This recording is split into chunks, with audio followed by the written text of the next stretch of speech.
Hello guys, nandito naman tayo. Good morning po sa inyong lahat. Shout out po sa inyong lahat guys. Nandito na naman po tayo ngayon. Ay katatapos lang pong umulan ngayong araw.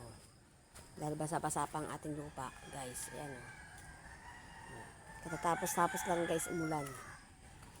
Kaya tayo nakalabas ngayon. Kaya nagdandanan tayo maglahad ngayon kasi guys, maputik. Mamaya madulas tayo.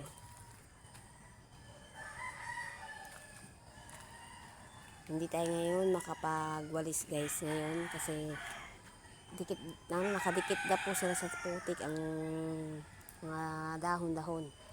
Nakadikit po sa putik. Kaya po hindi po tayo makapag-umpisa ngayon ng paglilinis. Sana nga po umaraw ng maayos para tayo nakakilos na. Good morning po sa inyo lahat. Shout out po pala sa mga nanonood sa akin at sa mga sumubaybay po sa vlog ko. Thank you very much po.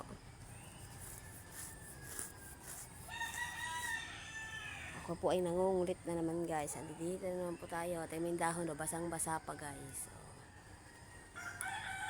Basang-basa pa guys ang ating mga dahon. Hindi pwedeng akyatin kasi madulas ang puno. Medyo makulimlim pa nga oh. Medyo makulimlim pa oh. Ang hirap ng ganito guys pagka gantong kakalimlim. Hello. Hello po sa inyo lahat. Shout out po sa inyo.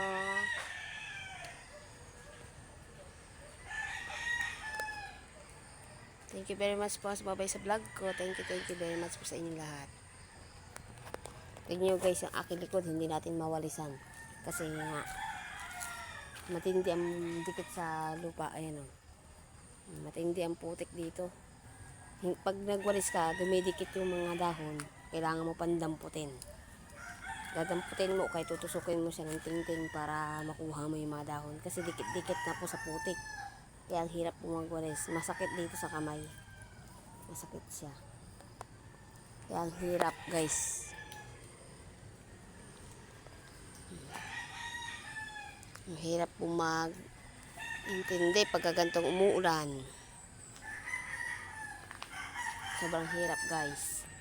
Buti nga, tumigil na siya.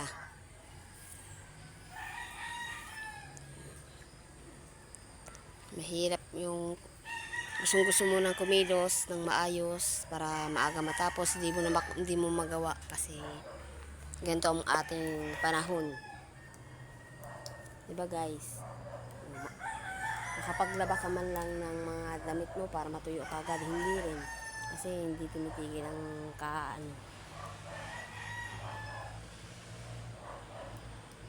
Ayan guys, hanggang dito na lang. Thank you very much po sa inyo lahat. Thank you. God bless po sa inyo. Hanggang dito na lang. Thank you very much po. Bye-bye.